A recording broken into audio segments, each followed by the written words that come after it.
And this has roiled many in the professional world of sports. Teams are returning to play after pausing games. The calls for racial justice were inspired this week by NBA protests. Players have pushed for real reform, and New Yorkers will now see part of that plan put into action. News 4's sports anchor John Chandler has been covering this.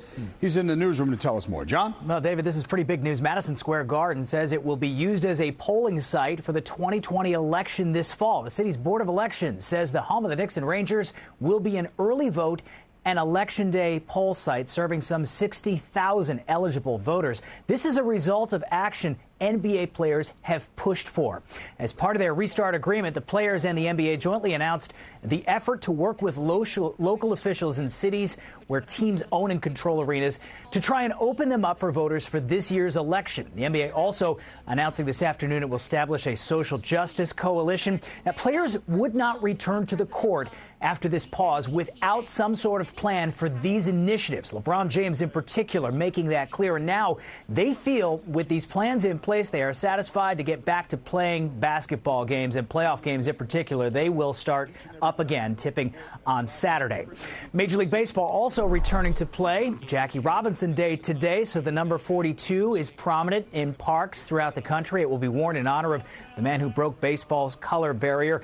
The Yankees and Mets just underway in Game 1 of their doubleheader today. They will don the number 42 for tonight's Game 2 at the stadium. Yankees met as a team for a good hour today with an honest, open discussion of racial injustice and what more they can do to help.